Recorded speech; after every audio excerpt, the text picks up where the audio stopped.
বর্ণ যেটা মানে সর্বশেষ শব্দের পাশে যে বর্ণ সেটাতে পড়াশোনা করতে না। আমি বলি আগে, তুমি বলবে আম।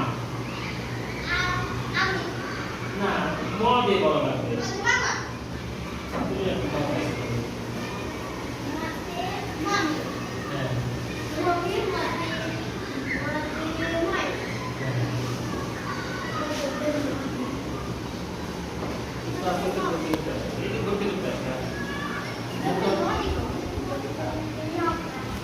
না নদী বলো, নদী কি বলছো?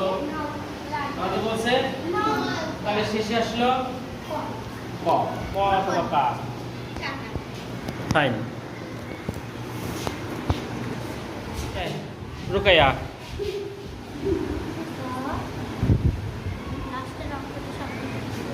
ক দিয়ে আমরা হলো ক বর্ণ দিয়ে শব্দ বলছে হলো রুকাইয়া। কাকি।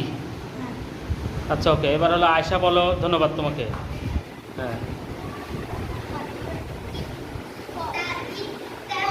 ত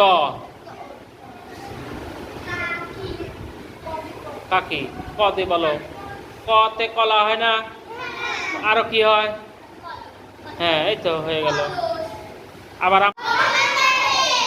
সাদ হাসে, কাজল বিলে, টিয়ে হাসে, খোলসে মাছের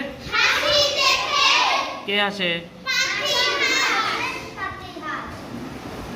হাসেন পাতিহাস। হাসেন হাসেন ফোকলা মানে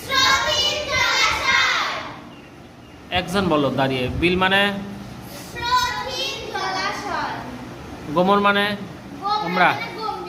গোমরা মানে খবর মানে আমাদের কাছে কি কি খবর আসে মাঝে মধ্যে বলো তো?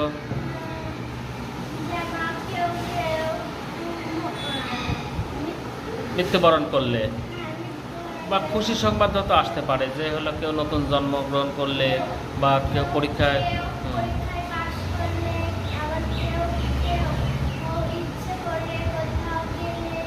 বেড়াতে গেলে খবর দিতে, তাই না? আর কি কি খবর পাওয়া যায়? কিভাবে আসে?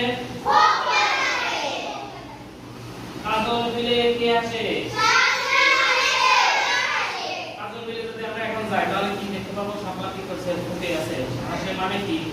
ফুটে আছে। হাসে মানে হাসে মানে সবাই শাপলা বলে মতো পড়া তো দেখি। যখন হাসে বলবো তখন হাসাবে। কাজল বিলে শাপলা অক্ষর আপত্ত এরকম দাও। কাজল বিলে শাপলা, কাজল বিলে শাপলা হাসে মানে কি? ফুটে। আর যদি গোমরা মুখে থাকে তাহলে কি? এটা কি? এটা কি? আর যদি হাসে তাহলে কি হবে? এবার শুরু থেকে তাহলে বলে পুরোটাই তিনজন মিলে। আচ্ছা, যারা মিলবে না তারা বলবে। হ্যাঁ, হাসি লিখেছে কে?